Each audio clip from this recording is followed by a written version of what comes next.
الحمدللہ والصلاۃ والسلام علی رسول اللہ اما بعد۔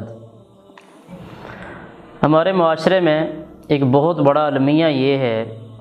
اللہ کے رسول صلی اللہ علیہ وسلم کے متعلق باتیں بیان کی جاتی ہیں، احادیث بیان کی جاتی ہیں، واقعات بیان کیے جاتے ہیں، فیس بک پہ، یوٹیوب پہ، واٹس ایپ پہ ایسی احادیث شیئر کی جاتی ہیں جن کا سرے سے کوئی ثبوت نہیں ہوتا، اللہ کے رسول علیہ الصلوۃ والسلام سے وہ فرمان ثابت نہیں ہوتا۔ ہم لوگوں کو ہر بات کی ہی تحقیق کرنی چاہیے، لیکن خصوصاً جو اللہ کے رسول صلی اللہ علیہ وسلم کا معاملہ ہے، اللہ کے نبی علیہ الصلوۃ والسلام کی جو حدیث ہے، ہمیں اس میں انتہائی باریکی کے ساتھ تحقیق کر کے اس کے بعد بات آگے بیان کرنی چاہیے، یہ شیئر کرنی چاہیے کہ کیا واقعتاً یہ اللہ کے رسول صلی اللہ علیہ وسلم کا فرمان ہے بھی ہے کہ نہیں ہے۔ صحیح بخاری ہے، اللہ کے رسول صلی اللہ علیہ وسلم کا فرمان فرمایا، من یقل علی ما لم اقل فلیتبوأ مقعدہ من النار۔ فرمایا جس بندے نے میرے ذمے کوئی ایسی بات کہی، ما لم اقل، فرمایا جو میں نے نہیں کہی، تو فلیتبوأ مقعدہ من النار، تو یہ بندہ اپنا ٹھکانہ جہنم کے اندر بنا لے۔ مسند علی بن الجعد میں اور صحیح مسلم میں، صحیح مسلم کی تو پہلی حدیث ہے، یہ الفاظ مسند علی بن الجعد کے ہیں۔ اللہ کے رسول صلی اللہ علیہ وسلم نے فرمایا کہ من روا انی حدیثا وہو یرا انہ کذب فہو احد الکاذبین۔ فرمایا جو بندہ، جس بندے نے مجھ سے کوئی ایسی بات بیان کی اور وہ بندہ یہ سمجھتا ہے کہ یہ جھوٹ ہے،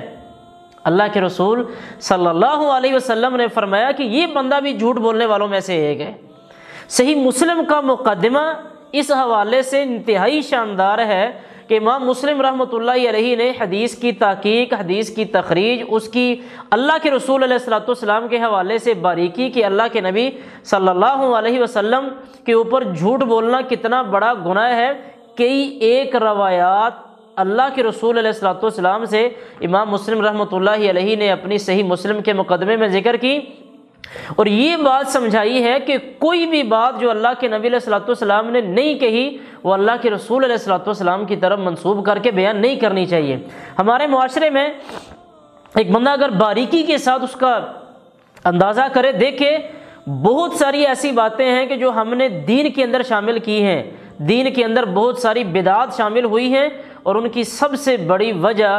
قصہ گو لوگ ہیں، ایسے لوگ ہیں کہ جو صرف واعظ ہیں، واعظین ہیں، اور ان کو حدیث کا علم نہیں ہوتا، نبی کریم علیہ الصلوۃ والسلام کے فرامین کا علم نہیں ہوتا، بس لوگوں کے سامنے بیٹھ کے بیان کر دیتے ہیں۔ لوگ ان کی چمکتی ہوئی داڑھی کو دیکھتے ہیں، لوگ ان کے سر کے اوپر باندھی ہوئی پگڑی کو دیکھتے ہیں یا ٹوپی کو دیکھتے ہیں، اور لوگ یہ سمجھتے ہیں کہ یہ سچ بول رہا ہوگا، حالانکہ اس بات کا ثبوت اللہ کے رسول صلی اللہ علیہ وسلم سے سرے سے ہوتا ہی نہیں، اور وہ بات لوگوں کے درمیان میں مشہور ہو جاتی ہے۔ وہ بات جو اللہ کے نبی علیہ الصلوۃ والسلام نے نہیں کہی ہوتی، لوگوں کے اندر یہ مشہور ہو جاتا ہے کہ یہ اللہ کے رسول صلی اللہ علیہ وسلم کا فرمان ہے۔ تو لہٰذا میں اس بارے میں، اس سلسلے میں گزارش یہ کروں گا، ہمارا دین کامل ہے، اکمل ہے۔ ہمارے دین میں یہ جو لوگوں نے نظریہ بنایا ہوا کہ نہیں، ہم لوگوں کو دین کے قریب کرنے کے لیے فضائل کے متعلقہ ضعیف حدیث بیان کرتے ہیں، ہم لوگوں کو دین کے قریب کرنے کے لیے اس طرح کی روایات بیان کرتے ہیں کہ اللہ چاہ کے لوگ دین کے قریب ہو جائیں۔ میں لوگوں سے صرف یہ سوال کرنا چاہوں گا کہ کیا ہمارا دین اتنا ناقص ہے کہ ہمیں لوگوں کو دین کے قریب کرنے کے لیے جھوٹ کا سہارا لینا پڑ رہا ہے؟ کہ اللہ کے رسول علیہ الصلوۃ والسلام نے ہمیں کامل اور اکمل دین نہیں دیا؟ کہ اللہ رب العالمین نے ہمیں سب سے زیادہ سچا سچا دین نہیں دیا؟ کہ ہمیں اپنے دین کے لیے لوگوں کو قریب کرنے کے لیے جھوٹ کا سہارا لینا پڑے گا؟ نہیں، قطعاً یہ بات نہیں ہے۔ ہمارا دین سچا سچا کھرا دین ہے۔ اللہ رب العالمین نے سروے زمین پہ سب سے کامل اور اکمل دین اللہ نے ہمیں عطا کی ہے۔ اس سے زیادہ کامل اور اکمل دین اللہ رب العالمین نے کسی کو نہیں دیا۔ ہمارے قرآن مجید میں آج تک کوئی تبدیلی نہیں ہوئی، نبی کریم صلی اللہ علیہ وسلم کے فرامین آج تک اسی حالت میں موجود ہیں۔ اگر کسی جگہ کے اوپر کسی نے کوئی کمی بیشی کرنا چاہی تو باقی محدثین نے، مفسرین نے باقاعدہ اس کی وضاحت کی ہے۔ لوگوں نے باقاعدہ ان لوگوں کے نام لکھ کے کتابیں بھری ہوئی ہیں کہ یہ بندہ حدیث کے اندر ضعیف ہے، یہ بندہ حدیث موضوع اور روایتیں بیان کرتا تھا، یہ بندہ متروک ہے۔ تو گزارش صرف یہ ہے، اللہ کے رسول صلی اللہ علیہ وسلم کی حدیث کے معاملے میں اللہ کے لیے اس بات کو مد نظر رکھیں کہ نبی کریم علیہ الصلوۃ والسلام کے متعلقہ کوئی ضعیف موضوع ایسی روایت بیان نہ کریں، اور جس کے بارے میں انسان کو علم ہو کہ یہ اللہ کے نبی علیہ الصلوۃ والسلام کا فرمان نہیں، وہ اللہ کے رسول علیہ الصلوۃ والسلام کے متعلق کبھی بھی اس کی نسبت اللہ کے رسول علیہ الصلوۃ والسلام کی طرف نہ کریں۔ یہ بہت بڑا گناہ ہے، اور اللہ کے نبی علیہ الصلوۃ والسلام نے یہ بات ارشاد فرمائی کہ جو بندہ ایسا کرتا ہے وہ بندہ اپنا ٹھکانہ جہنم میں بنائے۔ ہمیں اللہ نے سب سے زیادہ سچا سچا دین دی ہے، اس دین کو لوگوں کے سامنے پھیلائیں، اصل دین جو ہے اس کو لوگوں کے سامنے رکھیں۔ ضعیف موضوع اس طرح کے قصے جو واحد لوگ عام طور پہ بیان کرتے ہیں،